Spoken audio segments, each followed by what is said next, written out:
Shane Gillis, one of the best comics in the world. On paper, actually one of the greatest and most...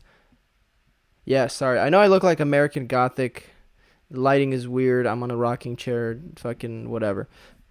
On paper, actually one of the greatest and most diverse resumes of a human in the history of mankind. Technically, I do have a pretty fucking sick resume. Yeah. Because I played, it's D1 football, and then if you join West Point, if you join the Army during active war, you are, technically I'm a decorated veteran.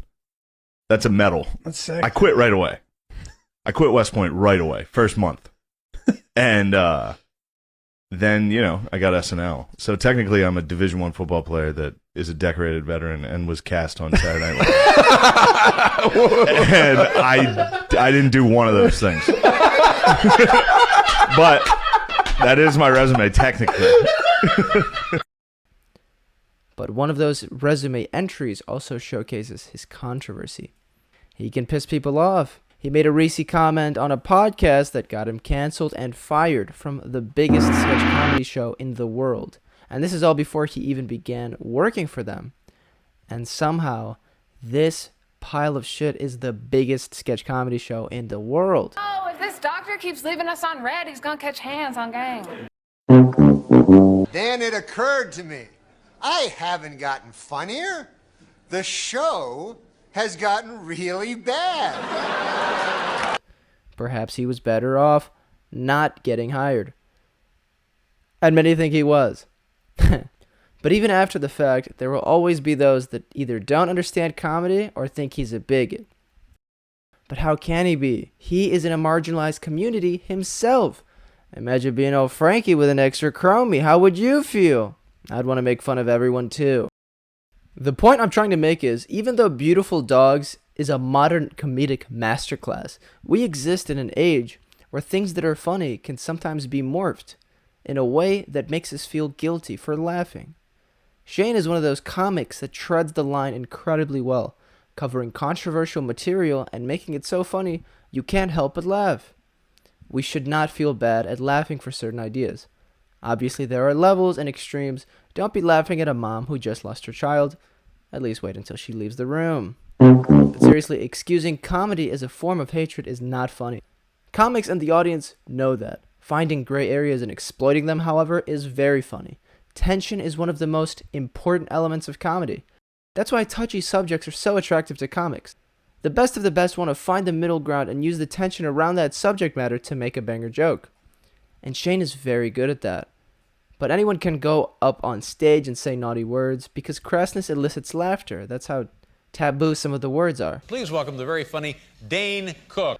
Dick shit in my asshole would kill anywhere in the world as material. But Shane doesn't need to do that to get laughs. He may use some words that fit into that category. However, I wouldn't describe them as crutches. They're built into the joke or into his vernacular. And again, is it right to be using words like that? Who knows?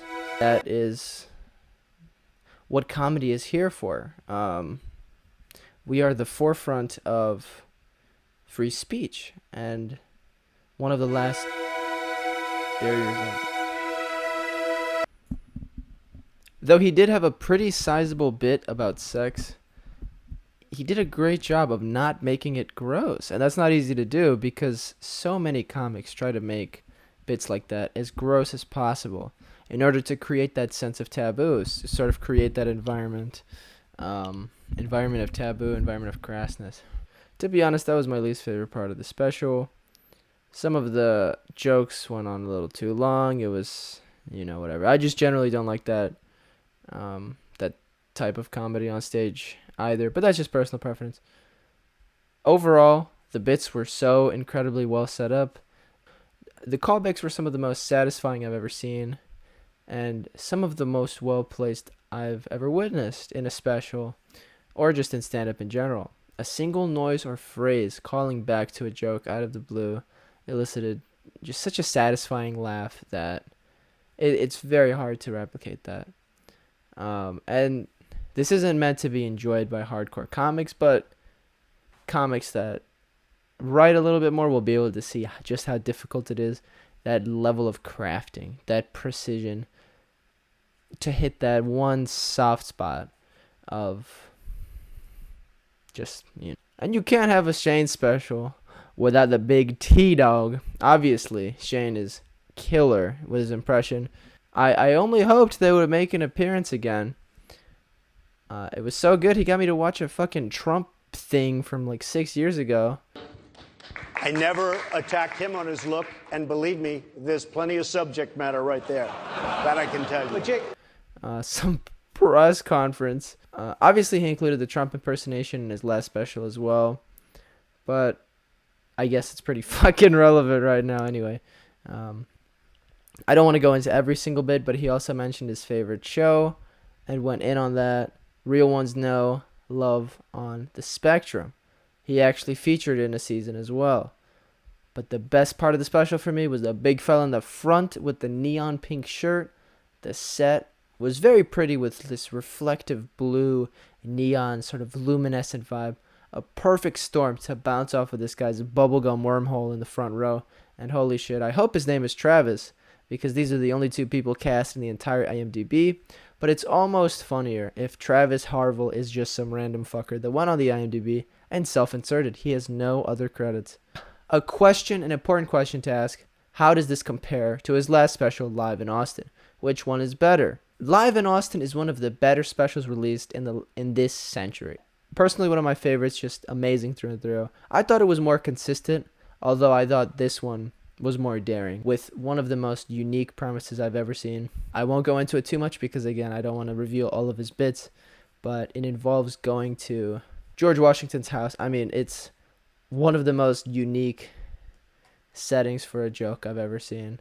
Just a big fan. The special was so good, it inspired me to write. And inspiration is really important. You know, if you can elicit that feeling out of someone, then I think you're doing something great. Now, I didn't actually end up doing it, but I thought about it. And that's halfway. Now, overall, I mean, first off, I've never rated a special before, but that's also because a lot of specials are pretty fucking lame. Netflix gives specials to lame comics. This, however, is not one of those cases. This is truly what a special should strive to be. Personally, this is in the range of 8.5, you know. Very enjoyable viewing. Some jokes did peak more than others, however, but overall, fantastic. Very cohesive, some of the jokes. The way he's able to, you know. And one more thing. If you manage to sit through this piece of shit video, just check it out at this point. You clearly have nothing better to do. I don't know how long this is going to be, but it's going to be like, the special is not that long. It's like 52 minutes. I mean, come on. There were some reviews I saw. Holy shit. This guy said Mark Normandy. I mean, this man gets $50 for his submission and getting it quickly. He got it a few hours after it came out. And these critics have mixed reviews, but who the fuck reviews comedy? Comedy is for comics and fans of comedy, a lot of whom happen to be comics or just love the art form. Critics do not understand comedy, especially those that are churning these piles of shit out in the morning. They are trying to reach quotas. They are trying to reach deadlines. If they were good enough to review movies, they would be doing that. Who is the Roger Ebert of comedy criticism? They don't exist. Because being a critic of comedy is just being, I don't know, having an art degree or having a fucking English degree and hating yourself. I really feel like that's where it's at. Anyway, 8.5. Shane Gillis, Beautiful Dogs, go check it out. I love that he mentioned dogs at the end, and then that was the title. Very much like Norm's special. Norm, my favorite. I know Shane loves Norm too.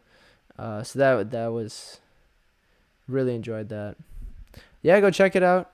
I don't know why I'm plugging it so hard. It's not my special. Fucking hell. But, yeah. Thank you. Take care.